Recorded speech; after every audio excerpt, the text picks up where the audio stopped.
Hello everyone. In this video, we will do the daily current affairs analysis of 3rd March 2022.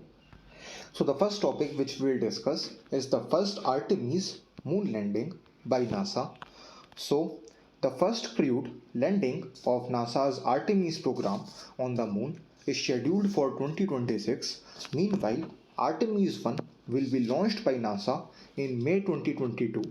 NASA cited a need for more time to develop and test the human landing mechanism and NASA's next generation spacesuits as the reason for the postponement. What exactly is Artemis? Acceleration, reconnection, turbulence, and electrodynamics of the moon's interaction with the sun are all terms used to describe how the moon interacts with the sun. It will be NASA's next moon mission objective to see what occurs when the sun's radiation reaches our stony moon, which is unprotected by a magnetic field.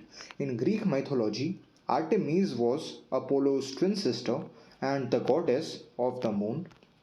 The mission's importance: by 2024, NASA's Artemis program will have landed the first woman and next man on the moon.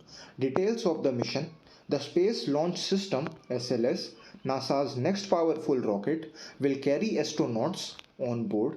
The Orion spacecraft, roughly a quarter million miles from Earth to lunar orbit, for excursions to the moon's surface. Astronauts will dock Orion at the gateway and transfer to a human landing system. They will return to the orbital station to reboard Orion before making their way back to the Earth.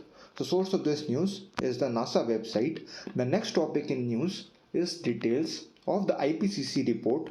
So context: the IPCC's 6th assessment report's second half was recently released.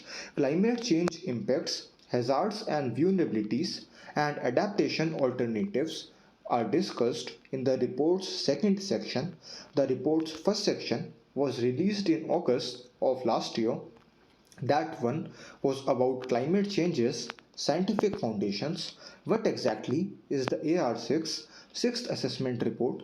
The UN Intergovernmental Panel on Climate Change, IPCC's sixth assessment report AR6, is the sixth in a series of publications aimed at evaluating scientific, technological, and socio-economic data on climate change.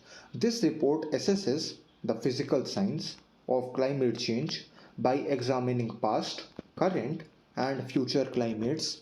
It demonstrates how human caused emissions are changing our planet and what this means for our collective future. The assessment report, the first of which was published in 1990, are the most thorough assessments of the state of the planet's climate.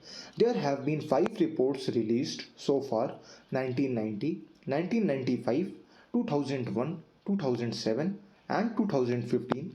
The following are some of the report's highlights. For the first time, the current report has assessed the regional and sectoral implications of climate change. It has included threats to megacities all throughout the world as well as their vulnerabilities. For example, it has stated that Mumbai is at high risk of flooding and sea level rise, while Ahmedabad is at risk of severe heat waves. India specific research: according to the report, India is one of the most susceptible hotspots, with multiple regions and major cities at high risk of climate disasters like flooding, sea level rise, and heat waves. Mumbai is vulnerable to rising sea levels and flooding. Source of this news is the Down to Earth magazine. The next topic in news is the participatory notes. So the P notes, PNs, are financial instruments issued by a registered foreign institutional investor to an overseas investor who intends to engage in Indian stock markets but does not wish to register with the market regulator, the Securities and Exchange Board of India (SEBI). Offshore derivative investments (ODIs) with equity or debt instruments as underlying assets are known as P notes. They give investors liquidity by allowing them to transfer ownership via endorsements and delivery, while FIIs must report all such investments to SEBI every quarter. They are not required to reveal the identities of the real investors. Source of this news is The Hindu. So thanks a lot for watching the analysis video. Have a nice day.